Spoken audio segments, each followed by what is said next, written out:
好啦，我哋開始講蒙卦。佢用碟仙嚟。係喎，攞咪。嗱，蒙卦點解會喺屯卦嘅後邊咧？因為屯卦你開創咗一個開始創之難之後，我哋所面對嘅就係你嘅蒙昧開始得到一個比較上明朗嘅圖像。原來啊，我哋發現咧，所有嘅呢啲嘅蒙昧嘅嘢咧，佢背後都有個價值喺裏邊。而呢個價值咧，正係透過我哋啟開佢嘅嗰條鎖匙，開咗呢個門之後，咁一切經你手嘅嘢咧，都會產生新嘅價值嘅意義。咁呢個我諗喺好多個宗教嘅派系裏邊咧，都好強調呢一樣嘢。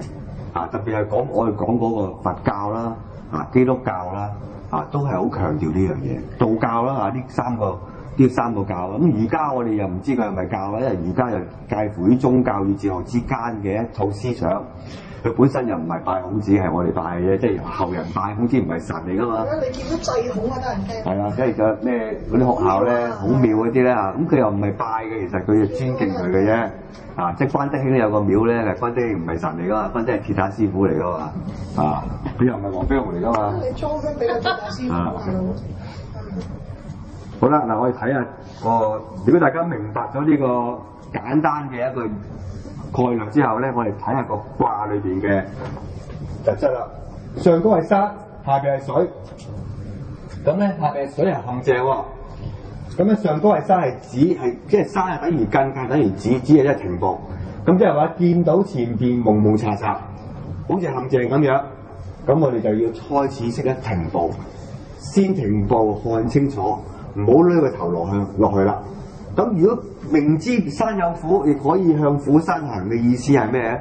就係話俾你聽，你去有個勇氣去啟蒙，去啟開你對蒙昧嘅一個智慧。咁我哋就唔怕咧去探索佢啦，唔怕去探到佢啦。所以人啊喺探求蒙昧，即係我哋成日講嘅識壞人啊，即係人係唔怕識壞人噶嘛，因為你嘅責任去教好佢，驚咩識佢，係咪？即係識壞人係最好噶啦。你實教細路仔啊！遇到壞人咁點算啊？遇到啲同學排咁點算啊？你咪跟埋佢壞啊？唔係，我教你3招。第一件事最好教好佢，第二件事就教唔好都好，你都唔好俾佢教壞。跟住再唔啱咧，只要評估自己嘅能力唔得就要退就唔可以死去。係啊，一定要㗎。所以我好多社工啊，或者從事嗰啲輔導工作嘅人，佢都會面對一啲好危險嘅人物㗎。好似係翁靜晶咁樣啦佢就出一本書叫《危險人物》啦嘛，就專係去監獄裏邊咧，就去探訪嗰啲嘅重犯嘅，林過雲嗰啲啦，葉繼歡啲冚唪唥老友記嚟嘅。點解佢咁夠膽咧？因為一老實講，佢如果帶住一種咁嘅心去做咧，大部分都會有成果嘅。我一來可以探討作為個案啦，二來如果能夠改翻好佢，都係一件好事，對呢個世界都有幫助。但我哋唔好咁遠啦，我哋唔好似呢類有咁大責任嘅人，佢哋嘅諗法啦，淨係教好自己屋企嗰啲僆仔啊，嗰啲小魔怪啊，你搞得掂佢，你已經掂㗎啦，話俾你聽，或者學生啦，你嗰啲小魔怪，都呢個我有係嘛？係啊，係啊，嗱你都好啊，你教嗰啲，我教得仲大鑊，識我教嗰啲識好多字嘅大佬。我啲屋企調翻轉喎。同埋嗰啲係不畏強權，係嘛？不問強權，江澤民都未驚佢驚你，我係教嗰啲嚟㗎。咁咧，你諗下，你點樣去喺你身邊嗰度咧，開始展開呢一種嘅啟蒙咧？你做到嘅話咧，你相得益彰。一方面你教人嘅時候，你去啟迪嘅時候，你自己都有長進；二方面係咩咧？能夠將你身邊嘅人開始咗，所以我哋積善之家咪講緊，製造善嘅環境俾自己同埋俾大家。一定係一個對世界嘅最好嘅貢獻嚟嘅，最有意義嘅貢獻嚟嘅。若然你打造一個惡嘅環境、魔性嘅環境俾大家，咁一定係一個災難性。嗱，好啦，睇到呢啲卦嘅卦義之後，我哋就開始睇嗰個方法啦。因為蒙卦咧唔係淨係教我哋講耶穌講道理，佢教埋我哋點樣做，點樣做先係最好咧？佢話啦。佢話蒙就係亨，因為蒙咧係需要我哋穿越佢，穿通佢嗰個蒙昧咧，去去揾到蒙昧背後嘅意思，同埋令到我哋，既然周邊係蒙昧，咁真係發現咗一個我係唔蒙昧，呢個先係最有意義嘅嘢。但係咧，我哋要啟開呢個蒙昧嘅環境嘅時候，我哋必須要知道一種方法，一個條件啊。所謂非我求蒙同蒙同求我，呢個係一個最重要嘅條件嚟㗎。所有啟蒙嘅嘢唔可以你揾佢嚟啟蒙佢，即係你喺未能夠啟蒙自己嘅時候啊，你未曾有呢個能力，你無啦啦走去廟街輔導啲罪犯、啲毒販喎咁講，兩嘢俾人整咗你吸毒啦，係咪？俾人倒你啦！你未有咁嘅條件，你未有咁嘅能力，未有咁嘅足夠嘅嗰個所謂嘅嗰個主動性，或者嗰個本身嗰個智慧基礎嘅智慧，你係要按住個情況去做。點樣按咧？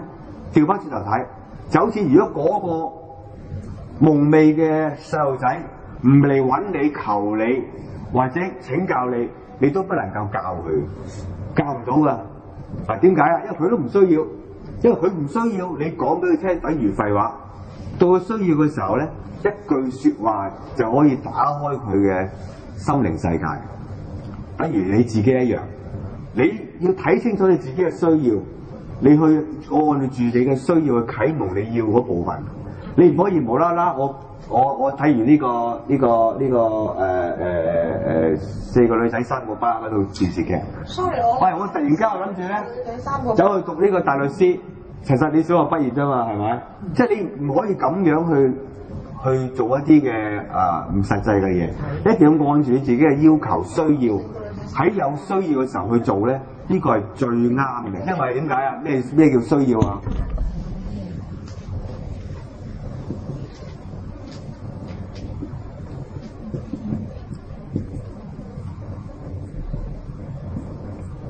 再唔學呢就廢㗎啦，咪用得呢就明唔明啊？咁就你就可以啟蒙啦。唔學會死。廢啦，唔好死啦嚇！嗰陣時我哋講死，嗱我講做為生㗎，我以為生。或者咁啊，大件事啊嗰陣時。嗱咁啊，啱㗎，呢個有冇得啱㗎？係啊，真係。不學無以為生，不學無以為用。你唔學就炒你。係啦，你學呢啲啦，人去學呢個先。唔進修冇份。或者對方係咁啦。譬如你養個仔啊，個仔咧就因為阿爸大把錢，阿媽大把錢係嘛，幾層樓收打飛你，佢唔使休，咁啊唔使學㗎咯喎，係咪？開始封鎖佢，攣佢數啊，令佢咧唔可以唔做嘢，咁佢就不學就無以為繼，咁佢就會學㗎啦。到時佢揾你點樣做啊？點樣教？你慢慢去啟蒙佢，佢可以㗎啦。咁即係話無論人哋又好，我哋自己又好，都要揾出我哋某啲嘅部分。你唔去學，你就係冇用；你唔去學，你就生存唔到。去揾出嚟，去試下感受一下，我有冇呢一個部分喺裏邊？如果係有嘅話，咁咪點啊？面對呢個部分，咁你就可以咧，第一個啟迪嘅智慧就喺嗰度嚟嘅啦。呢個其實都好重要。就好似嗰啲人學嗰啲外語啊，你有冇發覺嗰啲印度人啊、嗰啲菲律賓人、印尼人學得好快啊？喺香港啊，咁我俾你讀20年英文有冇用啊？冇用啊！香港人讀㗎，因為你唔使死啊嘛，你唔學你生存到啊嘛，咁佢唔學生存唔到，佢一定要學。好啦，跟住你話蒙同求我，咁蒙同求我係點咧？佢係初世高講。啟發蒙同嘅一個條件就係咩條件咧？就係講一次。你問一個問題，我講一次；你再問我就唔講噶啦。點解？因為再講就會令到成件事咧扭曲咗噶啦。佢真係可能唔係有心去問你噶啦。因為咧，往往咧問你嘅第一句答嘅第一句係最好嘅，再答都係嗰啲嘅啫。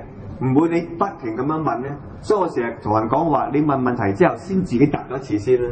有啲人唔係噶嘛，亂咁問噶嘛，係啊問，唔係啊問，係啊唔係啊問。咁嗰啲咧就淨係玩緊你，或者係根本就係懶惰啫嘛。佢都唔用腦問你咪得咯。咁呢啲人唔使睬佢嘅，佢根本未係需要求你嘅。咁你就係嗰啲好認真去問你嗰啲咧，你問一次答咗一次，佢再問嘅話咧，你都係答翻頭先一個咧，咁就夠㗎啦，唔使再講㗎啦。點解？原來你越答得多咧，佢會越散亂嘅，佢唔知去咗邊嘅。你答嗰樣嘢，淨係嗰句咧，佢就會記住嗰句啦，咁就夠㗎啦。所以咧嗱，呢個係一個啟蒙嘅原則。咁如果放翻喺自己身上又點啊？同一道理嘅啫。你揾到一個答案，你就唔好猶豫啦。你唔好就話希望呢個答案，再揾一個答案，再睇下呢個答案啱唔啱。如果我講呢個答案唔係客觀嘅答案，我講呢個答案係你心裏邊所尋求嘅答案啊，所謂你嗰個不學無以為用嗰個答案。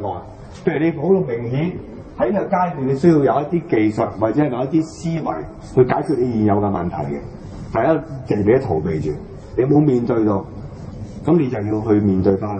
咁呢個就係啟蒙嘅其中一個部分。但係呢個都未算，呢個只係開始嘅啫。嗱，佢逐則不告，釐證咁樣咧，就有利於我哋向前咧發展呢一個啟蒙嘅智慧啦。但係呢個未算，斷一山下有險，險而止，蒙亨，以亨行時中也。咁佢話啦，山下有險就係頭先講嗰個現象啦。山下邊有兇險啊，見到兇險，見到嗰個環境喺度坎卦啊嘛，我哋就開始要停止，先停步看清楚，唔好揀去，因為你睇唔清楚，睇唔清楚就叫做蒙啦。但係蒙咧，既然係蒙，所以蒙就有個動力，希望能夠打通佢，亨就係打通。既然係蒙昧，所以我哋需要穿越佢，打通佢。佢話以亨行中時中也，因為以打通作為我哋行動嘅動力咧，呢種嘅行為本身就有佢嗰個真正嘅重心喺裏邊啦。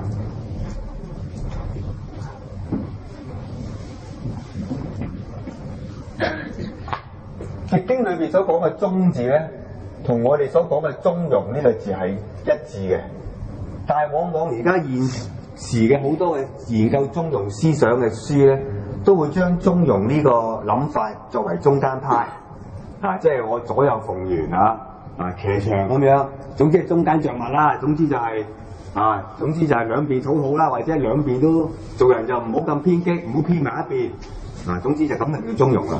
其實咁係唔啱嘅。呢個係一個唔正確嘅演繹方法。中庸係點解咧？呢個中字係點解？喺易經裏邊啊，中意思就係中心咁解，中心重點。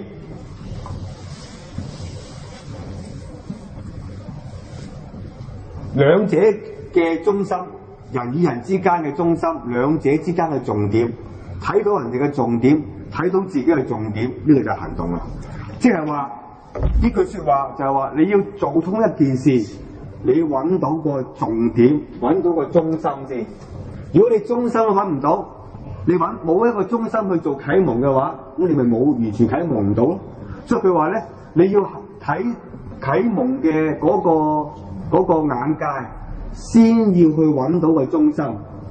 就好似你對住一個小朋友，你都唔知佢中心嘅問題喺邊嘅，你點啟蒙佢啊？你點樣解決佢個問題啊？係嘛？但係我哋如果慢慢去發現，你揾到個中心嘅問題，作啱個中心嘅嗰個位置，喺個中心嘅嗰個方向度一做，即刻解決咗個問題。咁呢個點樣做咧？點樣等呢個中心嚟咧？原來好容易嘅啫。佢話咧，非我求蒙同，唔係我去揾佢咁簡單嘅，等佢嚟揾我。佢話同蒙同求我，咁就自應也。當佢出現咗呢個中心問題，佢會暴露出嚟。喺佢暴露出嚟之後，佢揾你，咁呢個就係中心問題。嗱，呢個好靈強嘅喎，我哋教啲新同事也好，教啲青少年又好。如果你去揾佢講出佢有問題，佢一定唔騷你，講中都唔理你啊！即係揾佢得閒，你同佢我得閒約你出嚟，大家傾下偈啦，係嘛？跟住分析一下佢啦，跟住又輔導下佢啊，跟住幫下佢，佢睬你都傻啦，係咪？佢嚟揾你啦，講出佢嘅問題啦，咁就係中心。你揾佢補課同佢揾你補課真係。係啦，冇錯啦，何止啊！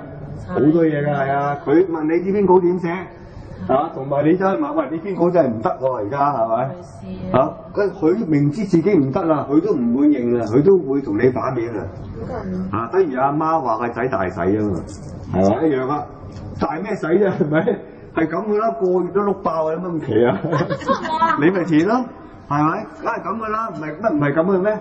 係乜唔係咁？這是常識吧？唔係咯。嗱，當佢唔係有一日話俾你聽，哎呀阿爸死啦，我爆咗卡，你夠唔夠得我啊？我好大鑊啊咁樣。你一嗱呢個中心思想嚟啦，你一鉗住佢咧，嗰度可以着墨，即刻就可以制住佢嘅。嗱，我講條件啊。嗱，所以永遠就係咁，等於你自己一樣咯。當你有啲嘢避無可避，暴露出嚟，你必須要解決嘅呢個中心思想，你喺嗰度着墨。咁呢個對自己嚟講咧，講嘅就係中也。咁中庸又係點解咧？中庸就多咗一步，就唔單止你自己要做，你仲要明埋人哋點解要咁樣做。所以人不知而不慍，不亦君子乎就係咁解啦。即係點樣啊？即係話你當人哋唔明白，你講極佢都唔明嘅時候，你好興。但係當你明白佢點解唔明嘅時候咧，哦，原來佢低能嘅，你咪同情佢咯，係咪？原來佢傻嘅，咁你咪可憐佢咯，係咪？行多一步，睇埋佢點解會咁咧，咁就係個重心你可以掌握。嗱，所以咧呢一句咧，佢講呢一句咧，咁就自應也啦，咁就啱晒頻率，啱晒頻道，咁就有得溝通噶咯喎。所以咧佢話初世高，以剛中也。咁樣咧個剛嘅意思就堅決，以堅決喺呢個重心嗰度做。佢話再三續啊，續則得道。如果咁樣問嚟問去，轉嚟轉去，即係唔係啦，即係玩嘢啦，所以唔使理啦。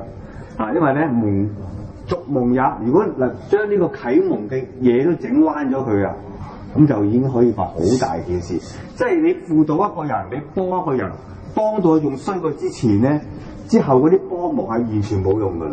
我見過一啲吸毒者咧，走去信呢個耶穌去戒毒啊，戒唔到嗰啲你唔使旨意下一次。係啊，唔會嘅。佢乜嘢神都否定晒㗎啦，係嘛？你咁快出嗰個最重嗰個牌咧，嗰個牌唔得就冇㗎啦。所以咧，你要幫身邊嘅人或者你自己去做一啲嘅輔導工作，你必須要明白，唔係最後尾。有陣時都唔需要咧，太過去將佢咧好積極咁樣去主動去去到希望佢好快可以改變，唔使嘅。雞煙用牛刀咧。係啊，唔使嘅，唔使咁快嘅。你等佢有需要嘅時候咧，俾少少力落去咧，嗰個力就好大㗎啦。嗱，佢話咧，蒙以養正，聖功也。佢最大嘅功勞係乜嘢咧？就係蒙以養正啊！喺蒙昧之下啊，令到你自己同埋對方都有啟發。啟發乜嘢啊？啟發修養。因為蒙昧最難嘅地方並唔係你穿越嗰個蒙昧啊！你穿越蒙昧嘅時候，有啲人以為揾到穿越到，但可能係錯嘅。但係最難嘅情況係咩咧？喺蒙昧之下，你唔亂嚟啊嘛！呢個就係修養，係嘛？人喺窮嘅時候唔亂嚟啊嘛，喺失戀嘅時候唔亂嚟，喺逆境嘅時候唔亂嚟啊嘛，啲逆境係最容易亂嚟噶啦。既然咁衰啦，整過佢咯，係咪？一鑊熟啦，一鑊熟咯，好似煮飯咁樣，煮彎咗，係啊，煮彎咗佢之後，全家係跟住全家一齊咯，好似眼前啊，可憐天下父母心啊，即係阿白燕煲嗰糖水咧，全部有毒噶嘛。啊！張會友一見到張會友一翻到屋企，見到個個攣低晒，即刻走去櫃嗰度攞嚟飲。突然間白衣出嚟，以為鬼添，佢話唔係瞓晒啫，我哋茶室對白幾好笑。咁你可想而知咧，人喺蒙昧之下，喺混亂之下，喺一切嗰個荒謬之下，點樣保住自己唔亂嚟咧？呢個就係修養啊！咁呢個就係聖功啦。咁又點解可以唔亂嚟啊？又講多一句俾我哋聽啦。象約啦，佢係山下出泉，好似個蒙卦咁樣，山下邊有個泉水，砰砰聲咁流落嚟啦，激起一啲嘅水花或者係一啲嘅霞氣，所以就蒙晒啦。咁你咪見唔到咯。咁我哋點解要蒙以養正啊？點解要喺蒙昧之下修養好自己咧？因為君子以果行育德。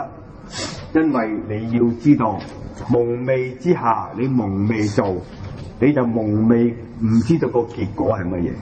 不過如果你更加清楚嘅話，雖然現時係蒙昧，不過由於我用一個修養嘅方法去理解自己，亦都更加明白一樣嘢，做每一件事都有後果嘅。用咁樣去睇穿個蒙昧咧，咁你就可以逐步擊破佢啦。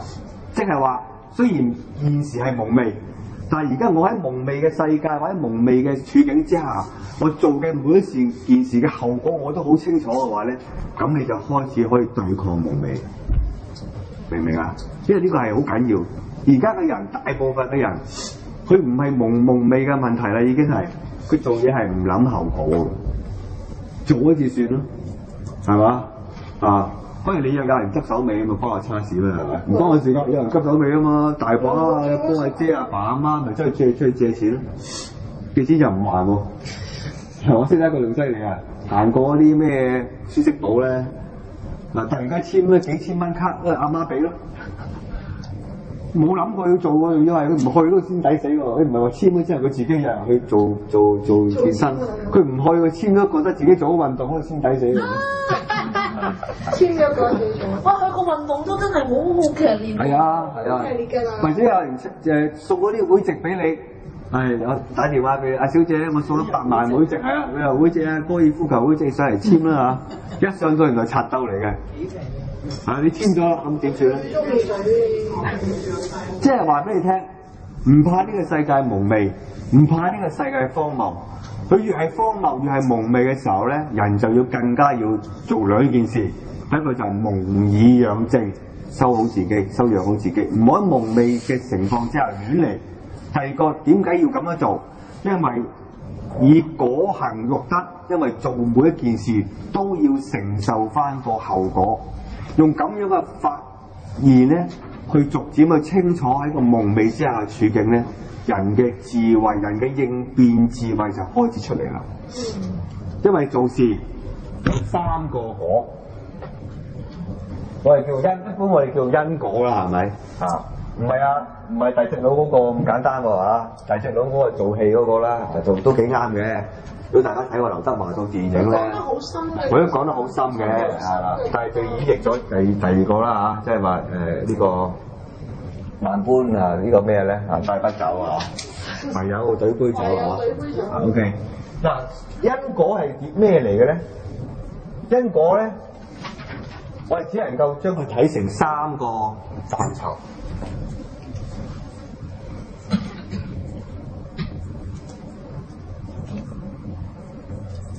我企翻呢邊得唔得啊？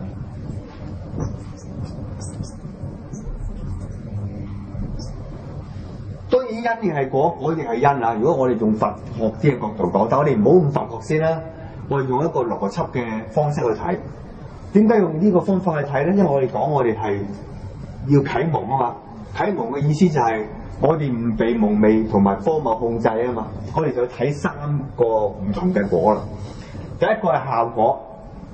原來效果咧係我哋絕對可以控制嘅一個範圍嚟嘅，即係件事好唔好，個結果好唔好，我哋最難控制。結果我哋控制唔到嘅，後果我哋可以想像嘅，未必係咁嘅喎，但係效果我哋可以控制嘅。嗱，就以男女嘅個拍拖嚟講，以戀愛講就知㗎啦。一個男人愛上一個女人嘅效果相當之好嘅。後果係如何咧？可以想像到，但係結果係乜嘢？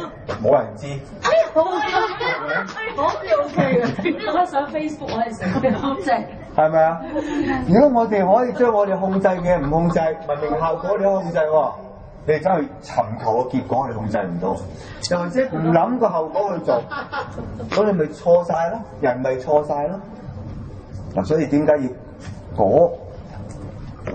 而嗰個蒙卦嘅最高嘅意義咧，蒙卦嘅最好嘅嗰句説話就君子以果行育德呢4個字，係成支卦嘅重心嚟嘅。所以咧，我哋永遠要知道，你一個聰明嘅人，一個有智慧嘅人啊，就會好好咁樣控制個效果，因為人嘅結局係冇人知嘅。但係恩唔恩愛啊，做事做得好唔好啊，你作為咩態度得？你作為咩態度啦？用咩態度去回應呢個世界？你咩態度啊？而家係啦，冇錯啦。係咪撳一撳手機嚟上堂咧？先你咁嘅態度係咪啊？即係咁啊，即係類似咁樣啊！你係咪咁嘅態度咧？呢個係效果你可以控制嘅，但係後果你需要想像嘅。你做嘢唔可以唔想像後果嘅。結果我哋交翻俾咩啊？交翻俾上帝，交翻俾命運。我哋要接受呢個最後嘅結果，因為天意嚟嘅，冇得講嘅。咁我哋咧就知道咧，原來呢個就係我哋可以掌握住嘅3個唔同嘅層次嘅因果。所以我哋就要夢，點樣開啟呢個夢咧？就係以果行育德，就係呢樣嘢啦。好啦，跟住我哋睇翻咯。初六係坎卦嘅第一嘅爻，係陰爻，係陰居陽位，因為佢係單數。呢個坎卦咧係雙數，所以佢錯咗，而且係第一個階段咧進入去呢個陷阱，就好似喺個平地嗰度啦，有一跌落一個陷阱，或者跌落個水凼嗰度啊，個第一下。點解屯卦一個開波就係呢個陷阱咧？就係陷阱夢咧？因為一個嫩苗啊，一長出嚟嘅時候，雖然充滿咗生命力。雖然有好有動力咧，萬物皆備於佢去生長，但係佢一見到呢個世界所有嘅嘢都好蒙查查、好蒙昧嘅，係咪啊？你知鬼咩？你唔知㗎，慢慢去逐步去認知啊！透過咩認知啊？透過好多嘅教訓啦，透過好多嘅試錯啦去認知嘅。你識啦，好細路仔咁啊！你教細路仔真係㗎，逐個逐樣試㗎。呢個冇辦法㗎啦，所以佢就話咧，佢話夢發夢唔係發夢啊，發夢啟發呢個蒙昧嘅呢個穿越蒙昧嘅智慧，利用形人，用説疾谷以往論。佢話最初我哋要啟發我哋最好嘅智慧係咩咧？就係教訓，受過教訓。我錯就錯啦，我錯就知道錯，知道教訓。所謂刑人嘅意思即係刑罰，疾谷即係嗰啲嘅手扣，嗰啲腳鐐啊，手鐐腳鐐鎖住佢。即係 punishment。咁你最早期嘅時候一發現有錯，你即刻用一個咁深刻記憶嘅外在嘅刑罰去罰咧，呢個係最好，因為點解啊？早解決佢就唔會有事啦。早啲解決呢個蒙童嘅行為咧，就冇事啦。罰佢。係啊，冇得講㗎啦。俾自己或者俾小朋友蒙童嘅一個所謂嘅好明確嘅一個刑罰。抄50次。喺最早期嘅時候係有用嘅，亦都係好有效，因為講唔到幾多道理嘅。就好似一個人你咁樣啱出嚟面對一個完美無知嘅狀態嘅世界，或者你自己本身咧。冇睇到呢個陷阱處處咁樣，人越早受教訓係越着數嘅，越早受到呢啲嘅懲罰係越着數嘅。係啊，如果你一早都冇受過呢個懲罰，或者冇受過呢啲教訓，唔需要為你自己嘅行為付出任何代價，有晒所有人保護你，你係將會有災難喺前邊嘅。跌咗因為佢唔識得全部，唔識得去小心佢自己嘅行為。所以咧，佢蒙卦嘅第一個啟迪咧係咩咧？就係要我哋咧用睇住個刑法，睇住個法規，睇住個法律。所以你喺公司度做管理也好，或者你自己去教小朋友也好，定一啲嘅規矩俾自己或者俾對方係好重要嘅。而呢個係一個最早嘅一個防線。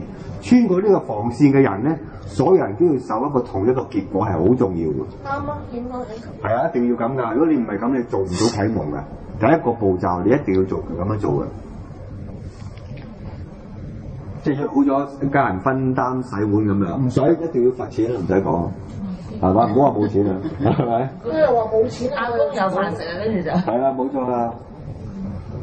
迷論啲阿公嘅文字。所以而家係有錯字，即刻全個公司麥當勞我哋一見到都寫錯字。好易中，大家又開心啦。唔係，通常我哋講嗰啲錯字係重複錯啊嘛，即係重複錯，明明個進字係冇記人邊嘅，死人永遠寫呢個進字有記人邊嗰啲人咧，有一個人係咁噶，講10世都會用嗰啲咧，永遠都唔講啊。企人邊嗰度唔係讀準係啦。好啦，佢話象約啦，佢話利用刑人以正法也，守規矩，定下規矩作為啟蒙嘅第一個步驟咧，呢個就係點樣啊？以一個公平公正嘅一個法規去做一個啟蒙嘅開始，呢個係好重要。因為佢最初佢未必明白到呢個規矩點樣要守，最初我哋唔知道點樣去解釋俾佢聽。但係當佢喺個規矩之下咧，大家有咗嗰個大家同一嘅一個準則嘅界線，咁就開始慢慢有偈傾啦。咁呢個咧，我諗所有做管理嘅人或者所有做家長都應該知道係咁樣做㗎啦。但係呢個唔單止係講緊你對外私語嘅一個規則，對內都係。如果你對你自己都有一啲嘅規限性，可以控制到自己唔做某啲嘢，或者係知道個後果你唔做啊，即係我用翻呢3個情況啦。我哋人係好難管到自己噶嘛，管人就叻啫，到自己管自己就失敗啦嘛，通常係。咁我哋點樣要管到自己咧？我哋嘅規範喺邊度咧？我哋點樣去利用初爻咧？所謂利用刑人以正法也，或者係所謂用説疾谷咧？我哋就用我自己咧我心得咧就係用呢3個方法去管我自己嘅。點解？我認為有效咧？第一，呢個一定有獎勵嘅，做到好嘅效果咧，你一定會有你自己一定有收穫嘅。但係你唔諗後果咧，一定會受到一個好大嘅付出代價嘅。所以我做一件事嘅時候咧，我一定會諗後果係點樣。一定會諗呢個作為我嘅界線嚟嘅，而我個標準係做好嘅效果佢。結果係咩咧？我要承受呢個結果，即係我必須要去用呢3個方式咧，作為我自己對自己嘅一個界線同埋一個所謂嘅利用以刑嘅一個方法。自己會受到懲罰嘅，自己會明㗎啦呢啲。好似賭錢一樣啫嘛，一樣啫嘛，唔輸咯，係咪？有機會輸，係啦，輸唔輸得起？結果係贏咁就得㗎，呢個係一個方你套入任何，套入任何嘅 situation 都可以嘅。用呢個方法管理自己咧，好多時候人就可控制到自己某啲嘅荒謬嘅諗法，或者某啲嘅慾望，好似買嘢咁啫嘛，突然間簽一個10萬蚊嘅手袋，聽明嗰啲咪30萬到啦而家。咁你簽一個之後，效果梗係良好啦，借個借話幾位人出街，點知去到另一間個個都揸住同一個牌子，有啲可能全過你啊啲房。後果就月尾嚟啦，係咪？個結果就人人都有一個，唔係假佢啲 A 貨仲正，好似話嗰啲款可以將幾個牌子夾埋一齊都有啊！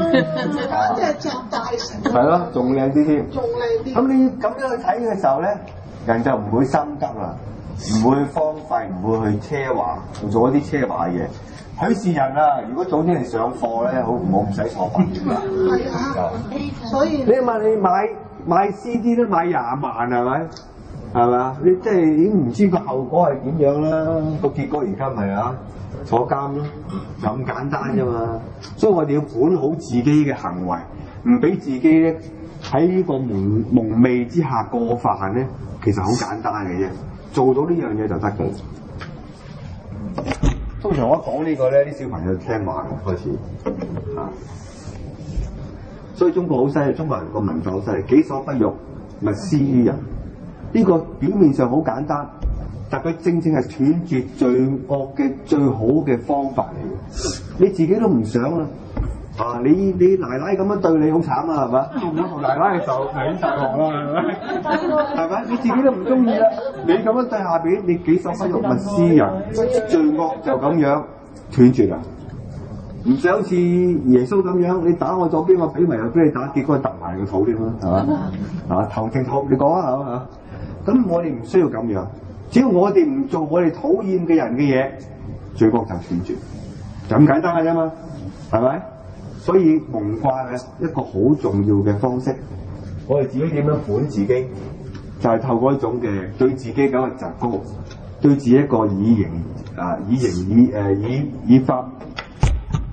正法嘅方法，去令我哋自己咧開始咗呢個第一步。咁第二步啦，第二步咧有啲難度啦。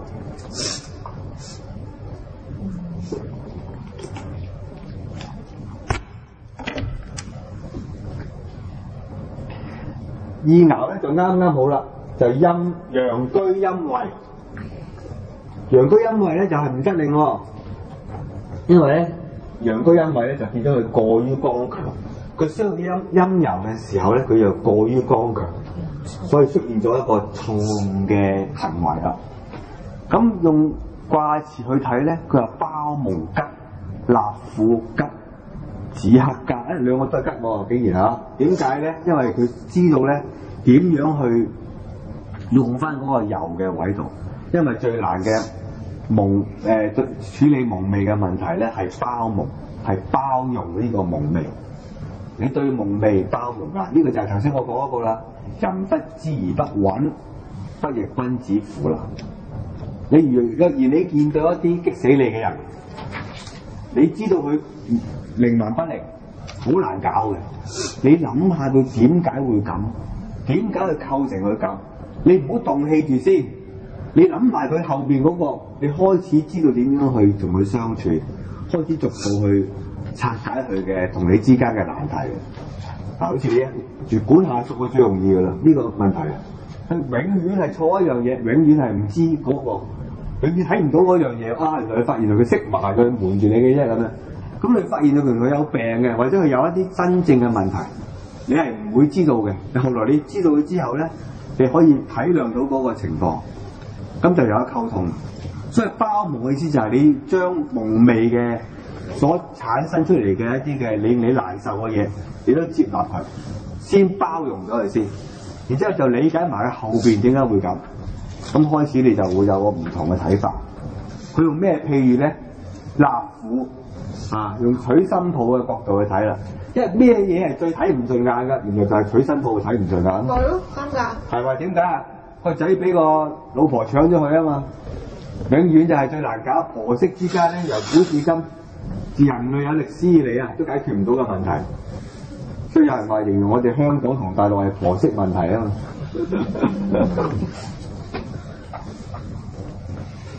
咁點咧？就話咧，兩件事你能夠包蒙咧，就最能夠顯示到你嘅胸襟，鍛鍊我哋嘅胸襟啊！第一個係咩啊？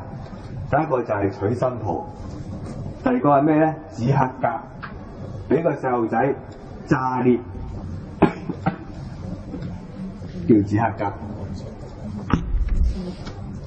能夠做到呢兩件事，你係一方面你睇到佢有幾多力量，第二方面睇到你自己有幾多容量，咁你就可以咧升 level 啦，再上一層樓。好似我同阿威哥合作啊，我掉一首歌俾佢，子克家啦，我唔理你，你自己搞掂佢咯，係嘛？你唔好問我，佢問我，成日問我點解呢度點樣寫啊？唔理你自己搞掂，係嘛？你自己揸主意㗎啦嘛，你大個㗎啦嘛，你自己買嘢食㗎啦嘛，仲唔問我？咁你能夠睇到呢啲咁嘅空位，俾翻佢，但你要知道後果啊！你喺受控制嘅範圍之下，你盡可能交翻俾佢，你就開始學下自己點樣去包容呢啲嘅佢出現嘅問題，就好似你請佢新抱翻嚟一樣。佢可能咧冇做過家務嘅，佢屋企咧佢阿媽服侍到好周到嘅，唔好話唔識煮飯啦，差唔多可能咧就連掃地都冇掃過嘅。而家去到你屋企，係啊，點知啊嗰啲好勁啦嗰啲，係啊。不過多咗個媽啫嘛，佢覺得。初歸新抱仲落地鞋兒啊！而家冇㗎啦，而家。所以咧，你見到呢個情形之下，你做到呢樣嘢咧，咁你就可以咧剛柔接也啦。點樣剛柔接也？就剛柔兩者都可以相接。咁其實係講個包容呢個字咧，就喺呢度嚟㗎啦。啊，睇下個字啦容咗你一偷笑。係包容係中和裏邊、中庸嘅之道裏邊嘅一個最好嘅形容嚟嘅，一個狀態形容嚟嘅。因為你中又有我，我中又有你，你又唔妥我，唔妥你，不過互相可以一齊存在。即係你唔妥我，我又唔妥你㗎啦。咁你唔妥我，唔妥你嘅時候點啊？咁啊唔係等於分手㗎嘛？你唔妥我，我唔妥你嘅時候啊，所謂留不低離不開嗰個狀態啊。我又分走又走唔到，你又唔可以拎走我啊。咁你唯有點樣咧？互相喺唔妥之下接受大家，慢慢學下點解我唔妥你唔妥我係咩原因，慢慢融合咯。所以我哋中國人咧，好多時候喺呢個狀態之下咧，就唔會做對抗嘅，係會互相去接受咗對方嘅缺點，而成為咗啟發到自己嘅某啲嘅行徑之後，用你嘅正確嘅行為去改變佢嘅。好多時候都係咁嘅，當然有佢嘅壞處，亦有佢好處㗎。嗱，為咗避免呢個衝突咧，剛柔相接啊，喺呢個啟蒙裏邊咧，就出現咗一個喺坎卦裏邊進入去呢個坎卦嘅最尾啦。坎卦中爻進入坎卦嘅最尾階段，而呢個階段咧，我哋見到佢都係咧雙數嘅陰爻咧喺呢個單數嘅陽位嗰度。都係唔啱㗎嚇，即係坎卦係全部唔啱，三爻唔得位嘅。咁咧呢個63呢個咧，佢呢個爻咧就係講出咗喺乜嘢狀態之下，我哋唔再包容啊！即係進一步嚟講，我哋包容有極限㗎嘛。即係啟蒙有個方式㗎，而包容都有個極限嘅。咁我哋咧就要知道我哋嘅底線喺邊度啦。嗱，呢個係一個好重要嘅一個訓練嚟嘅。永遠我哋做啟蒙或者係面對蒙昧，或者開啟自己嘅智慧，接受唔同人嘅相處同埋同人哋融合嘅時候，最難搞嘅就係你跟我定我跟你。第一個，第二個，我跟你跟到咩情況，我開始唔跟。所以人咧要做到一個咁樣嘅水平咧，首要唔係你去認識全個世界有啲咩嘅人你可以接受同埋唔可以接受，唔係咁樣嘅，反而係點樣咧？早啲揾到自己嘅底線係乜嘢，然之後底線以下嗰啲咧，我哋全部唔可以妥協嘅。喺底線外邊嗰啲，即係冇所謂嗰啲咧，就全部冇問題嘅。就唔好同人哋去糾纏一啲咧，你自己根本唔係底線嘅嘢。然之後到底線嘅時候咧，你就已經即刻要爆炸，你咪控制唔到自己咯。所以咧，我哋要明白。睇清楚，一早訂立咗自己俾自己一條警戒線，然之後咧警戒線底線以外嗰啲咧，全部都冇問題。咁呢個咧就係包容力裏邊嘅最強嘅一個清楚嘅對自己嘅了解。如果你包容嘅過程你唔了解你自己咧，你係包容唔到嘅，結果你係忍咗佢嘅啫。縱容咯，變咗。縱容。係啊。啲屙屎嗰啲咪係咯。唔止啊，嗰啲公屋問題咧，係咪啊？一個五人家庭係嘛？四人家庭係啊，爆咗3個單位，知道100年都冇人處理喎，你係咪縱容啊？嗱好啦，喂，佢點樣用個底線啊？佢話勿用娶女見金夫。佢話咧有啲女人你唔要得嘅，邊啲啊？貪錢嗰啲咯。有種女人好貪錢嗰啲，講利益嗰啲，俾個譬如嘅啫嚇。咩人唔可以包容啊？就見利忘義嘅人唔可以包容，你唔需要理佢嘅嗰啲人，嗰啲唔可以俾你啟蒙嘅，因為利益係唔可以啟蒙人嘅。同你永遠講利益嘅人咧，唔會被你啟蒙嘅對象，你亦都唔可能喺利益之下你受啟蒙嘅，即係嗰個係向下走嘅一個利益嘅一個物欲嘅層次嚟嘅。佢係不有功，無有利。另外一種係咩咧？冇禮貌嘅人咧，都唔使理佢。失身份嘅人咧，嗰啲即係冇個不失禮嘅人啦，所謂以前叫做都唔需要理佢。係啊，佢啲嘢係冇辦法㗎，係啊。所以佢唔係嗰個狀態啊嘛，你夾硬要包容佢，你咪真係縱容佢咯。咁我哋有啲底線咧，裏邊定咗落嚟嘅。睇埋個最後先嚇。佢話物用取女行不順也，點解唔可以用呢個方法去處理呢一種嘅見利忘義嘅人，或者係所謂嘅失禮嘅人咧、失身份嘅人咧？以前所講嘅失禮咧，並唔係話即係而家做啲好令人哋尷尬嘅事，唔係嗰啲嘅，係直頭係講緊你佢冇禮貌、好冇禮貌，或者係好睇唔起人嗰啲人。佢話因為咁樣咧，你再做落去咧都唔可以做到㗎啦，即係不順也，即係唔可以再做到任何嘢。咁既然唔可以做到嘅話咧，無謂嘥精力，即刻收手。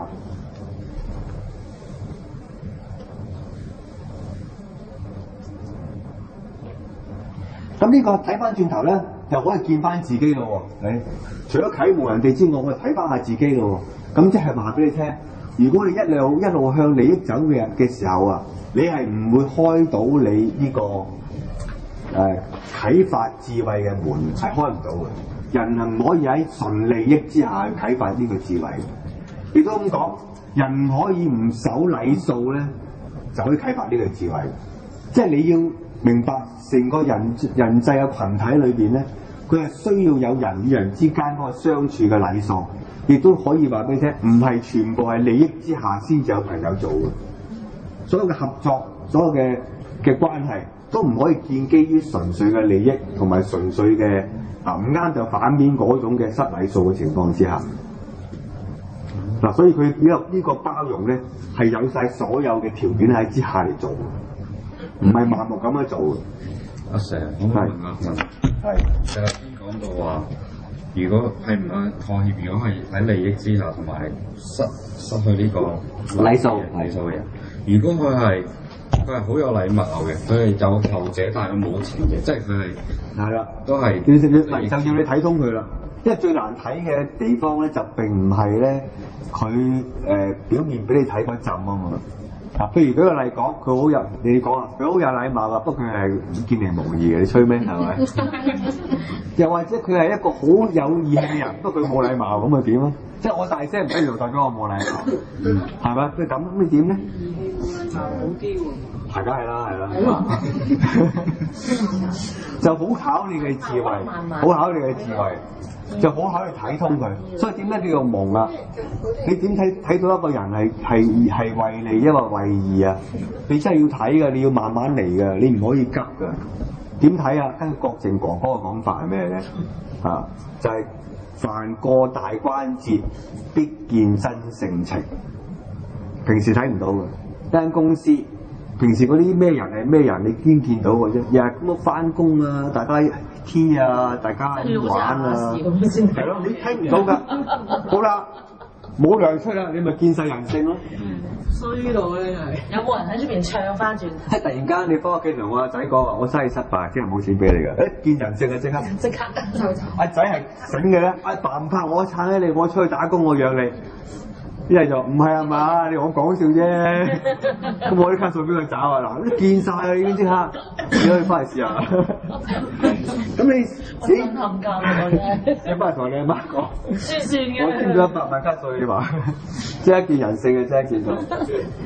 所以人性嘅考驗啊，並唔係你平時吃喝玩樂嘅時候嘅，係真正面對大關節嘅時候咧，人嘅真性情就開始見到考驗出嚟。所以我哋而家咁講，點樣見到嗰個人嘅問題啊？平時你唔好睇佢係咩料，你唔使理佢嘅。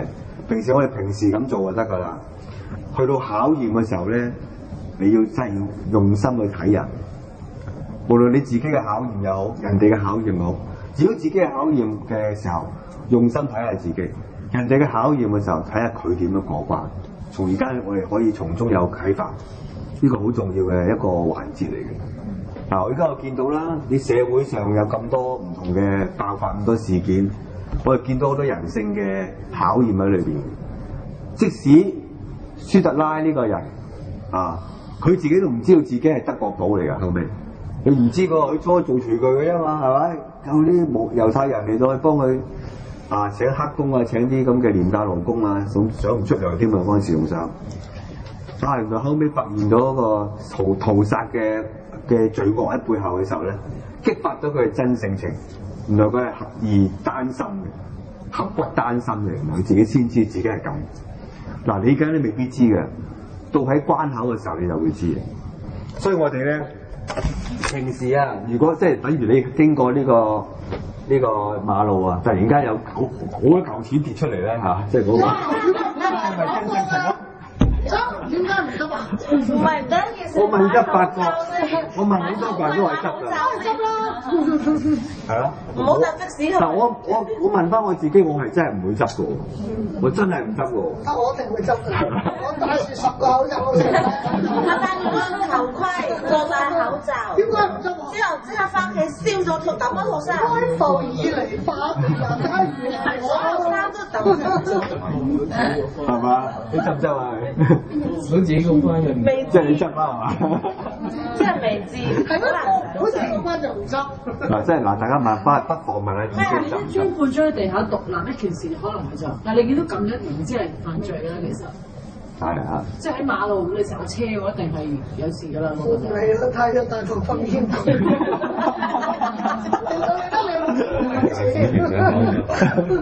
好大考驗㗎，人面對利益啊，面對誘惑啊，面對誘惑，面對利益當前，嗰啲啊，大力好大考驗。我哋翻去對過深圳對分，大家所以點解喺中國嘅官場咧，好多喺大家都未有咩特別嘅成績成就嘅時候，好清廉，係嘛？但係好規矩，好得受呢個人民愛戴嘅嗰啲幹部啊，係阿扁咪係啦，一上到上高，點解變晒質咧？係咪佢原本嘅質地係咁，不過未激發出嚟啫嘛？可能係咁諗。但係另一方面就係、人嘅大關節係考驗真性情咧，的確係冇得呃人。我哋去睇人去睇呢啲啊，睇人去睇呢啲關鍵，唔好淨係睇表面啦，唔好淨係睇表面風光或者表面嘅脾氣，明唔明啊？大家明啦嗬？我諗緊係嘛？佢消化緊啊！佢好明顯消化緊。係啊。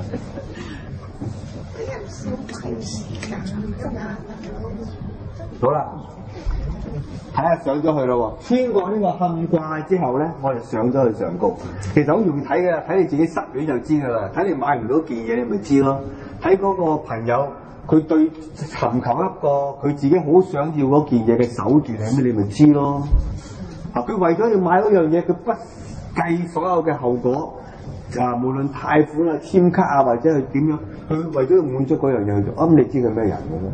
好啦，佢面對一個困難，俾老細鬧一次，冤枉咗佢一次，佢諗住要即刻拖馬去毒佢啦，咁你就知㗎啦，係咪？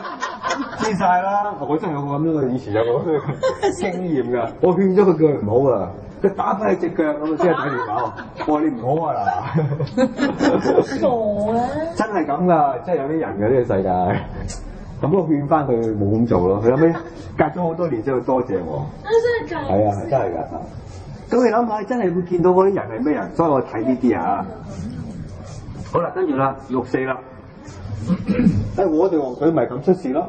我以前後生嘅時候搞我哋 band 啊嘛，參加過呢個好多比賽參加過。後來呢個歌咪俾咗阿威哥唱咯。幾廿年之後，阿威哥同我唱晒佢。唱。啊！喺學校度巡演，咪就係我以前作嗰批歌。冇事，阿威又咁黑，我咁黑唔驚，係嘛？阿威都係明燈嚟。係啊，阿威都係明燈嚟㗎嘛，唔怕。好得靜咯，係啊，咁咪轉咗去做第二樣嘢咯，轉咗去唔搞音樂咯，唔搞音樂做爸爸。OK，嗱我哋睇下64啦，啊64係困蒙論。64係上咗去個山度啦，應該要停止㗎，因為睇唔到啦嘛，睇唔到就困住你啦。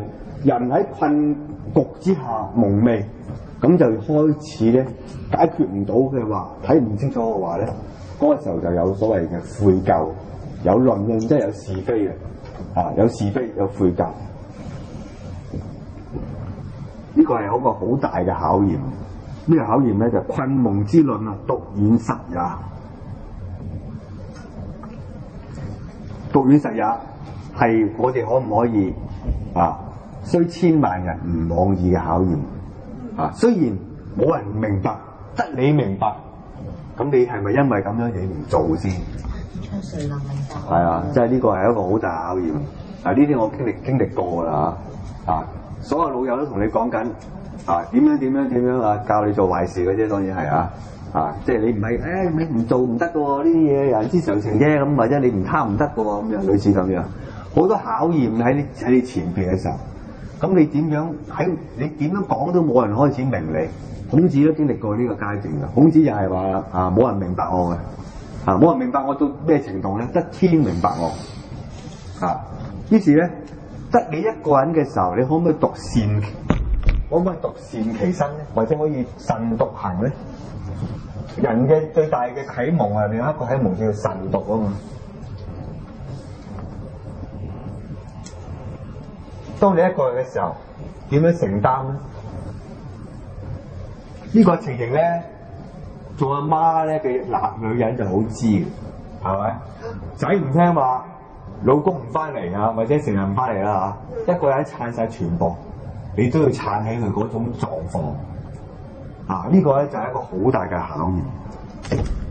又係用翻嗰招啦嚇，點解要咁樣做咧？亦都係頭先我講一個啦，喺嗰個所謂嘅果行育德嗰度嚟講啦，就用翻嗰個方法去解決啦。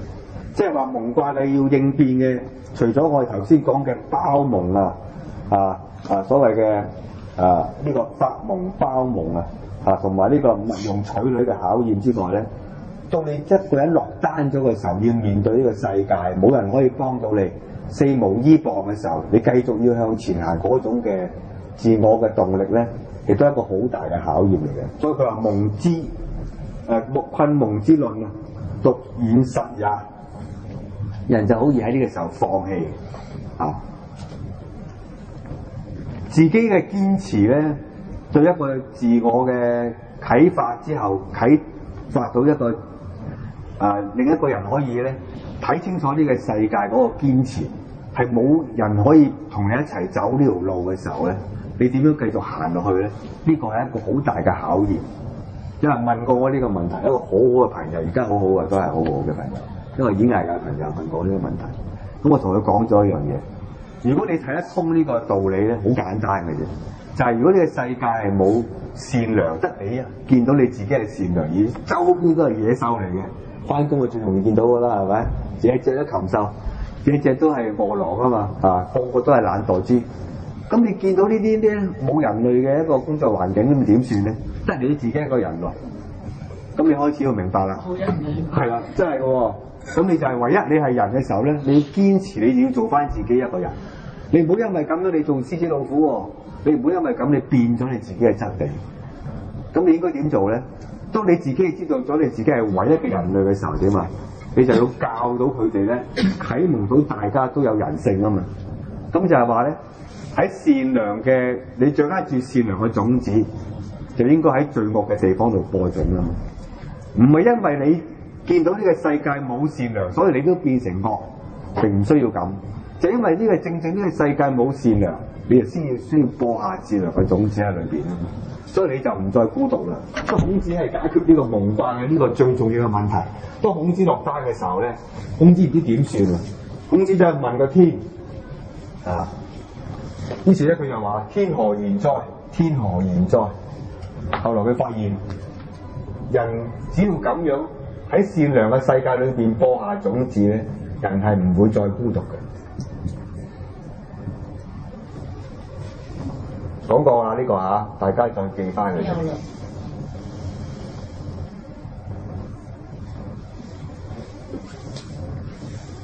當一個人肯去實踐呢種嘅勇氣同埋呢種嘅智慧嘅時候，漸漸就會有好多改變咗人哋嘅某啲嘅睇法，或者啟發到人哋嘅更高嘅層次嘅時候咧，就會有好多嘅同佢同走道路嘅人出現嘅。其實佢哋唔係唔想，根據聖經講嘅佢哋唔知啊嘛。即係耶穌俾人懟一下嘅時候咧，有一嘢插落中間嘅時候，跟住話：你原諒佢哋啦。話唔係啊嘛，耶穌，你俾人懟一嘢都叫我哋原諒佢，因為佢哋唔知啊嘛，唔知咩？唔知我係國咯。因為他唔知我懟佢啦，唔係你懟我啦，係咪？因為佢唔知啊嘛，佢蒙昧啊嘛，所以你要原諒佢。呢個係一個好大嘅啟發嚟。你嘅責任唔係去嬲佢哋啊嘛，你嘅責任係咩啊？去開啟佢哋啊嘛。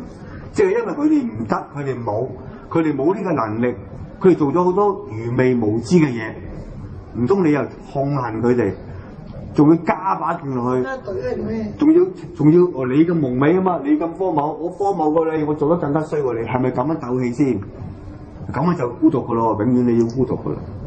如果唔係嘅話，你調翻轉頭諗，淨係因為佢哋唔知啊，所以咧你嘅責任就要開啟佢。嗱，咁呢個咧就係呢個同聖經所講嘅，同孔子所講嘅都係一模一樣嘅。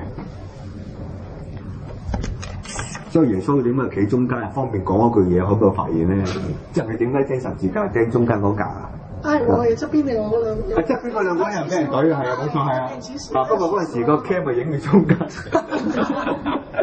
就方便佢講一句嘢。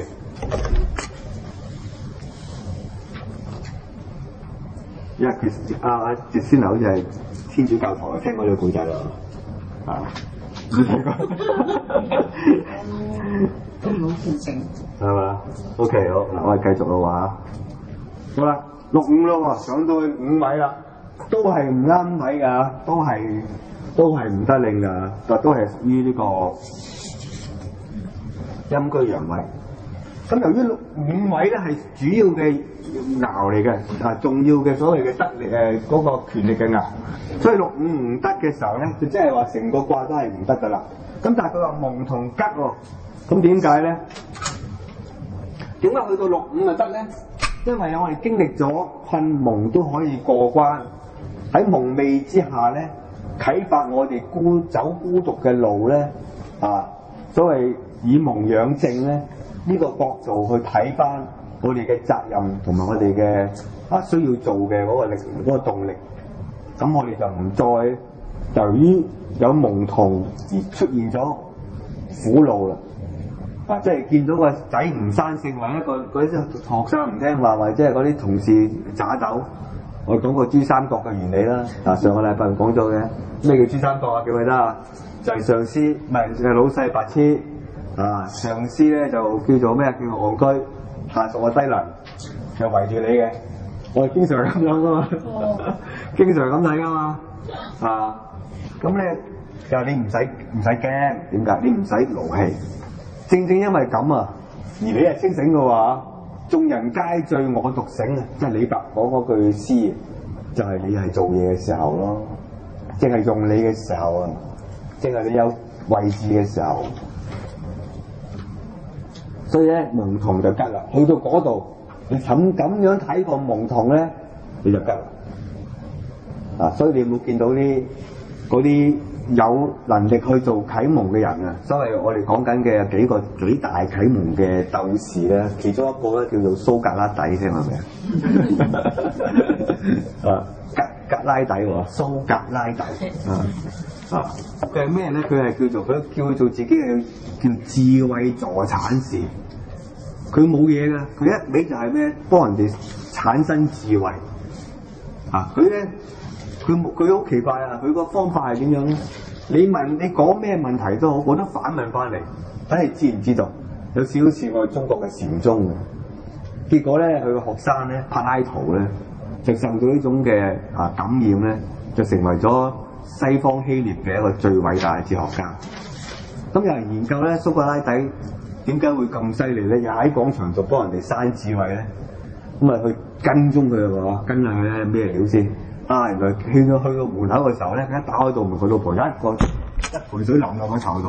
佢話：之所以我咁樣嘅行為咧，因為有個惡老婆喺屋企，我唔想翻屋企啊嘛，一日企喺廣場度，咁啊揾你哋嚟玩啦咁樣，都唔就係咁簡單嘅啫。好啦，咁我見到有蒙同啦，我哋就可以順以順也。順以順嘅意思就係順住呢一種嘅形勢，我哋就去展開我哋啟蒙嘅工作。嗱，如果你有咁嘅使命感同埋有咁樣嘅做嘢嘅，即係有咁樣嘅動力去自己為咗呢一個啟蒙嘅行為咧，去實踐咗呢一種嘅所謂嘅欲果行德。其實人啊喺任何嘅環境之下，都可以將呢個周邊咧變成善良嘅環境嘅。即使一個好惡劣啦，我哋見到監獄裏邊都可以我哋去探訪監獄啊，真㗎，唔係電視劇，我自己去採訪，我自己去採訪赤柱，我去過赤柱採訪嗰啲監獄，有好多嗰啲後生仔入到之後讀咗書咧，讀好多書，佢係改變咗佢成個監獄周邊嘅人㗎，係可以。我又見過社工啦，我識咗2個攞10大傑出嘅社工落去廟街啊，去輔導嗰啲吸毒者同埋嗰啲黑社會，真係做到好多嘢，佢又可以做到。所以我覺得咧，唔好怕你而家面對嗰個環境嘅啲人嘅嗰個蒙昧，亦都唔好怕呢個世界係荒謬。最驚你發現唔到，最驚你都係，最驚你認為呢個荒謬同埋蒙昧合理嘅，你都需要咁蒙昧咁荒謬，咁就冇得救。但係若然有一日你發現唔係嘅，你自己唔係咁嘅人，咁啊正係你開啟嘅時候。所以咧，順以順入，順住呢一個態度咧，你就去改變。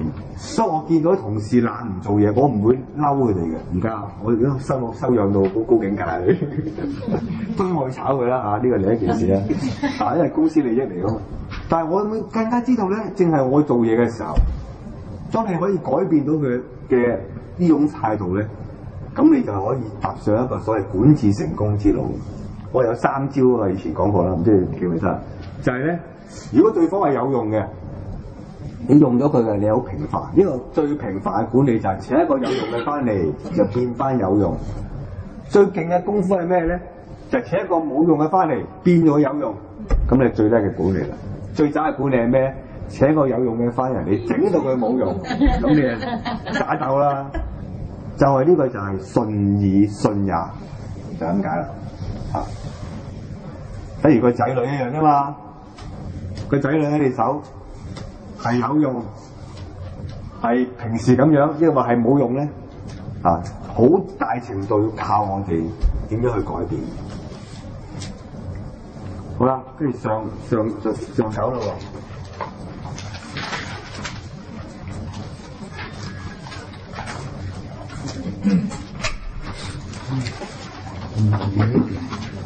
好啦，上9就啱你聽啦嚇。激蒙，不利為寇，利如寇。呢個咧去到搞唔掂對方，你唔一定得噶嘛，你搞唔掂自己啦嚇。有心魔嘅人搞唔掂自己啦，永遠都戰唔勝自己嘅心魔嘅。好多時候想改變自己咧，唔想自己咁蒙昧咧，結果就更加蒙昧。或者想改變自己周邊嘅某啲嘅好重要嘅家人，或者係同事都好啦，都改變唔到嘅。咁你要點樣咧？佢話激蒙啦，呢個就要最後尾咧，就要做咗一種嘅防衛啦。不利為寇，利如寇，呢個係一個最好嘅防備，唔好俾佢帶翻懷裡，幫唔到佢都好，唔好賴嘢。因為點解咧？最容易嘅出現嘅情況咧，就係幫人唔到，俾人拉翻落嚟，或者喺成個過程裏邊，自己原來喺自己咧受唔住誘惑嘅，或者自己都係咁嘅人，結果咧同佢咧物以類聚，蛇鼠一堆，咁就弊啦。所以咧以防自己咧喺做咗努力之後達唔到成果，自己跌翻落去嗰種嘅怨尤咧，呢個係最危險嘅啟蒙嘅過程。人喺奮鬥之下、努力之下失敗係最慘噶嘛，係咪？你唔奮鬥、唔努力，失敗正路啊，梗係失敗噶啦，係咪？我中意失敗，吹咩啊？唔緊要㗎，我又唔奮鬥，我又懶惰，我又唔努力，咁咪失敗咯，冇問題㗎。但係你做晒所有嘢，好勤力咁去做足晒。然之後公司話裁員係你嗰個，死唔死啊？你話係嘛？係咪？張繼聰啊！張繼聰而家咪咁咯，就係你去做晒啦，通渠啊，做晒所有嘅人哋唔做嗰啲，你都去做啦。結果話勤力得滯喎，炒咗佢喎，竟然係咁喎！而家係咁，你又冇見到哇？咁咪好荒謬咯，係啦，就係咁荒謬噶啦。但係人最難就係咁樣，你就會變賊噶咯喎。於是乎向世界報復，向社會報復，向所有上司報復。所以啲做上司好驚啊！先真係啊，有陣時裁員你都要裁噶啦，揸住呢啲事你都要裁噶。但係你有冇諗過，如果咁樣嘅話咧，就係出現咗一個導向，將你所有建立嘅嘢就全部一次過否定。其實人好容易否定你過去做嘅一切，當你冇成果嘅時候就係咁啦。好容易否定晒嘅。感情又係我對你咁好，後尾原來你娶第二個嗰啲啦嚇。咁你或者我對個仔咁養佢養到咁大千百順，後尾佢原來咧忤逆我嘅淨係為咗負家產嘅啫，全部否定嘅，係會完全推翻晒。所以咧，為免咁樣做，最驚係自己都變埋寇、變埋賊、變埋魔，咁就係成個啟蒙嘅失敗。好啦，佢話啦，不利為寇，利預寇。咁我哋點樣可以唔變咁樣啊？就要預寇，以防自己變成咁樣啦。好啦，點樣去預啦？佢話若利用預寇，上下順也，好高招嘅一個方法，就係話上下順也。就係話早要預防呢一個變賊嘅、變寇嘅、變魔嘅呢一個部分係會出現嘅，好早要預防嘅，唔係而家先見到嘅，一早要見到嘅。咁我就係頭先我用咗3招啦，就係呢3招啦，一早要見到嘅，就係因效果、後果同埋呢個結果，一早要見到呢個3個問題喺裏邊。咁如果我哋要知道。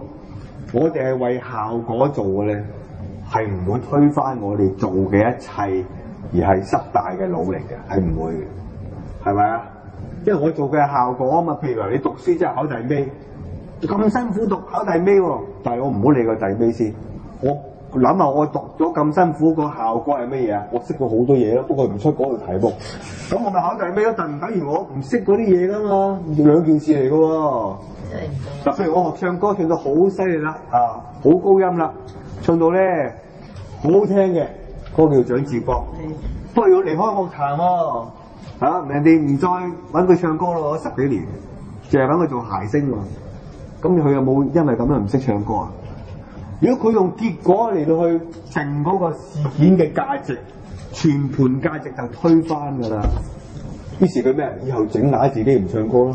整爛晒啲樂器唔彈琴咯，撞爛晒啲嘢以後唔玩咯，因為社會唔俾機會我都唔俾機會社會，唔再創作咯。咁呢個好多人都會咁做。但係如果你為效果做就唔係啦，佢個歌藝唔好因為咁樣走咗去，佢嘅成就、佢嘅成績、嗰個成個鍛鍊根本就係一直都好喺存在住嘅，不過時刻喺一個處境之下佢得唔到認同啫嘛。為效果做嘅毫無損傷，為結果做嘅全盤失敗，為後果做嘅話咧，只係唔達到佢自己預期。咁你咪可以預購咯，可以預防到自己變成咁。即使好似兩公婆恩愛咁啦，好簡單啫。你咁愛佢，後尾拋棄你，咁你又係拋棄咗啦。你咁愛佢，早死咗，又係死咗啫嘛，係咪？佢始終都要分開㗎。始終都冇一齊㗎啦，但係如果你認翻嗰段時間，人始終都會死㗎嘛，兩公婆始終都要各有各走㗎啦，係咪？但係如果你因為咁樣而去全盤否定你之間嘅感情，你只不過個分手嘅嗰個情形係乜嘢，你決定咗成件事有冇價值啫嘛。其實老實講喎，可能我成個感情關係係真㗎喎，只不過後尾嗰下佢誘惑唔到，受唔到誘惑啫嘛。但係唔等於佢之前對咗幾十年係假㗎，跟住唔係啦，全部否定，抌晒啲嘢，以後見面咧揼佢，未必㗎喎。所以我個朋友好叻㗎，又係一個咁嘅感情。60歲之後離婚，個太太嫁咗去外國，一樣做朋友，一樣好好。佢冇否定到，因為真正嚟講咧，呢個係我哋完全掌握得到嘅。呢個咧掌握唔到嘅，頭先講過啦嚇，可以足以令我哋變成魔性嘅嗰個最大嘅力量係乜嘢？冇否定到自己一切嘅努力嘅價值，唔推翻呢樣嘢，人就唔會變魔嘅。並且係可以掌握到真實嘅情況。所以我見到有啲人學咗一樣嘢之後唔成功，全部唔要抌晒佢，提都唔好提，嗰啲人係最弊嘅。咁我哋而家明白啦，要預防就要上下順也，要喺早已睇出咗，唔係用呢個結果去衡量嗰件事嘅價值，唔可以用呢種方法。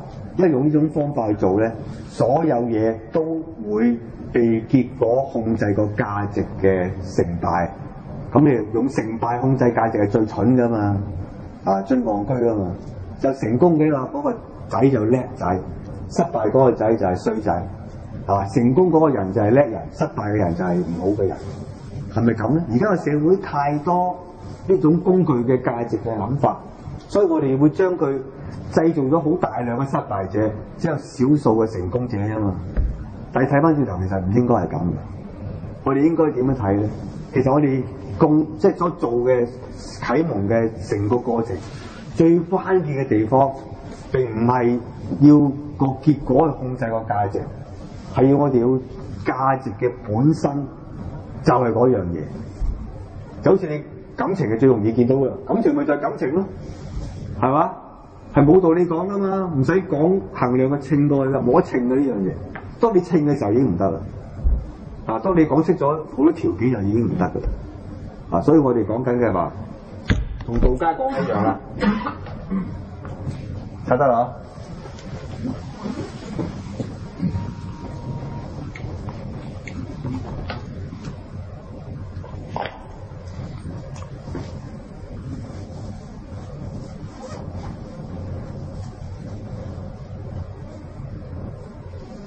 全部咧都係無理嘅，提唔出理由，點解唔係咁就係最真嘅，明唔明啊？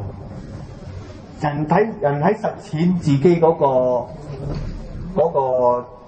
修養同埋實踐自己嗰個態度嘅時候咧，你再揾唔到理由，你自己點解唔係咁做咧就真嘅，即係你冇乜理由忤逆父母呢個就係真嘅。冇乜理由去做啲對唔住屋企人嘅事，嗰個就係真嘅，係冇理由。當你有理由嘅時候，就肯定有問題㗎啦，肯定有問題。你會揾到10條理由、100條理由對佢唔住佢。因為你咁樣，所以我咁樣。因為你咁樣，所以我咁樣。咁你就完全係後期嘅問題嘅嗰啲係。所以我哋要明白，呢個世界有理由嘅有一 part，冇理由嘅又有一 part 嘅係。而呢一 part 先至係最堅嘅，就係呢一 part，就係你冇理由唔係咁做，呢個就係無理之最大理由，就係呢一個。而有好多嘢咧，係同呢個易經嚟講咧，所強調嘅呢個無理呢一部分咧，係致命嘅，係致命真相嚟嘅，自己就知㗎啦。去到某個階段，你就會知嘅。而一切嘅人嘅一個精神價值同埋啟蒙嘅嗰個智慧嘅部分咧，好大程度係呢一 part 嚟嘅，好大程度係呢一 part 嚟嘅，係冇理由唔係咁做嗰 part 嚟嘅。你開到呢道門咧，你就知道，你係明白呢個智慧點樣去限制你自己喺功利同埋慾望之下嘅嗰個平衡。或者大家而家咧未曾可以好明，不過你翻屋企慢慢諗下，你就會明㗎啦。當你知道咗你冇理由呢個部分係大於有理由嗰部分嘅時候咧，咁你就已經知道咗咧，原來我哋有啲嘢係唔需要再去為呢個行為去解釋，而必須要咁樣做嘅。嗱，呢個西方講得好清楚嘅喎，西方就好叻嘅講呢個問題，叻過中國人講得咁含糊啊。你講得係。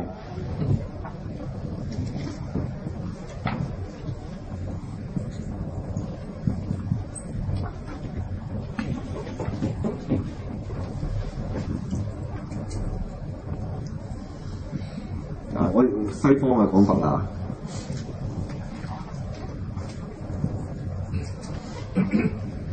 西方嘅講法就係咁，大家呢兩句就康德講嘅，唔係康德花戀啊。西方有個哲學家叫做康德，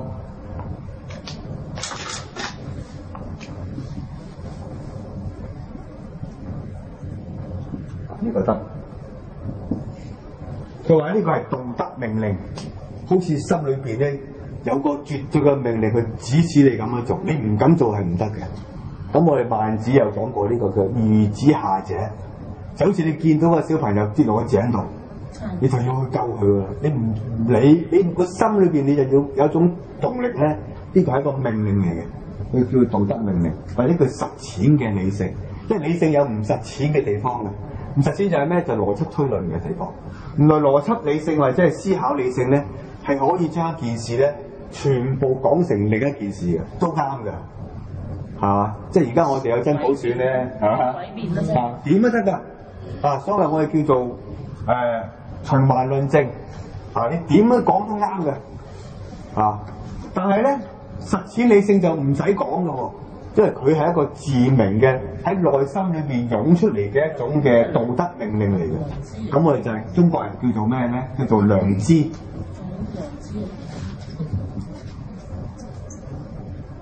喺良心之下咧，對事物嘅判斷，呢個係最準確嘅判斷。當你咩都諗唔掂嘅時候咧，用良心問一問咧，就好多嘢都知。同埋有陣時佢係出於一種嘅內在嘅命令嚟。雖然我哋而家唔探討佢嘅命令喺邊度嚟但起碼我哋知道咗咧，我哋要明白呢個世界有兩個好大嘅部分。我哋啟蒙嘅大部分，我哋啟蒙嘅，我哋係要知嘅嗰部分咧，我哋要睇埋所謂嘅唔係講有理由嗰部分，亦都有冇理由嗰部分。咁咧，我哋就可以預構啦。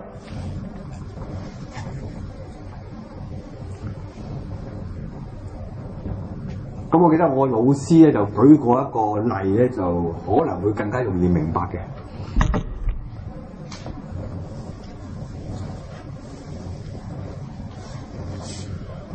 唐君毅呢個人好，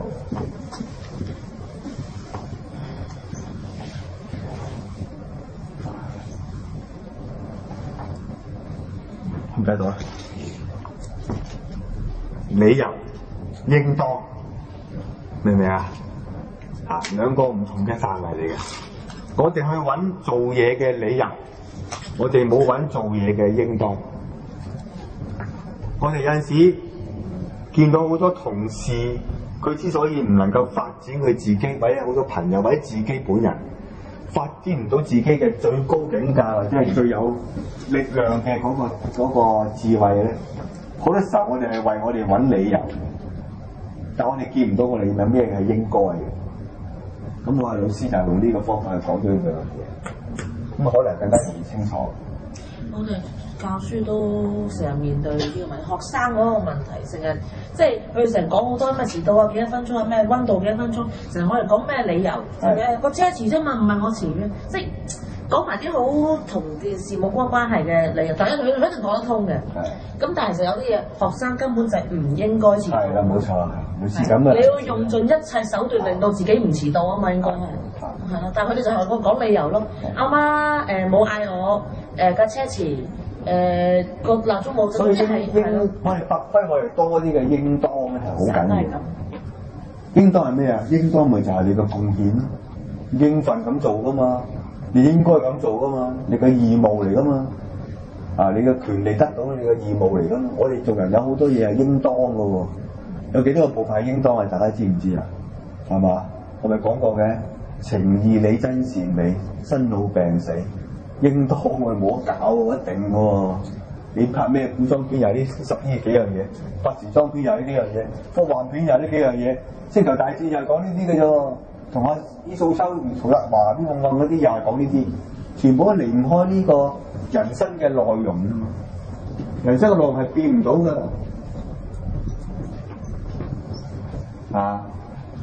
生老病死、情義理真善美係變唔到，呢個應當嘅。如果我哋唔開到呢一道蒙昧嘅門啊，將所有應當嘅嘢變成理由，咁好多時候我哋會唔單止心有魔，仲唔會平復到自己咧，掌握住控制翻自己嘅情緒，或者係失敗嘅時候否定咗一切嘅價值。因為人將自己所做嘅嘢全部推翻，人將自己嘅生存嘅價值全部推翻，係可以引起好大嘅後果。點解人要自殺咧？話將生命全部推翻咯，將自己嘅人生全部推翻咯，就咁簡單啫嘛。我見嗰啲人見幾多啦，我自己都做唔少啦，係咪？幾個鐘頭都唔跳，又出唔推翻先你？個個都話收工啦，係嘛？仲唔跳咪好衰咗啲記者。唔係啊，唔係我話試講啦，你跳唔跳㗎？我試過喺觀塘嗰次企咗4個鐘，仲唔跳？咁我話我老婆嚟跪佢啦，跟住唔跳咯。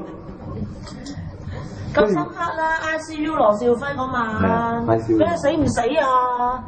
又唔死人打。但係我哋就做現場先好笑啊！喺現場就睇到我哋梗係冇事啦，做嘢啫，應該嘅係嘛？咁啊發揮應當啦，係咪？咁但係現場睇嘢有人又唔係啊嘛！我等咗幾個鐘你唔跳，會晒。唔係啊！佢話你唔係應該跳嘅咩？又係發揮應當。當咁你，我覺得嗰區唔係應該。嗱，夢卦嚇呢個好有意義嘅卦啊！睇大家有冇問題啦？你個跳有問題。企咗10幾個鐘啊！好記得佢。咩啊？好關開記招啊！出我同粉絲笑，我扯得幾粒咋？我哋而家教睇啲人啊，翻工啊，邊啲人係叻人啊？好多時候做嘢係應該嘅，嗰啲人咧就叻仔嚟嘅。好多時候做嘢好多理由嗰啲啦，發展極有限。啊，做人係真係好犀利嘅，呢個一睇就知㗎啦。啊，所以咧，我哋睇到個上爻嗰個啟迪咧係好大嘅。嗱，我自己大家翻去慢慢參詳下。如果有呢個問題嘅，諗聲改變好係嘛？所以煮飯啦，你應該㗎。你唔好喺 Facebook 成日叫你老公，成日氹你老公煮飯啦。佢要煮我唔係。唔係同老公講煮飯應當嘅。你係咁樣，你一係翻去咧就將我呢條錄音話俾佢聽。應當嘅。佢要煮我唔係。等佢。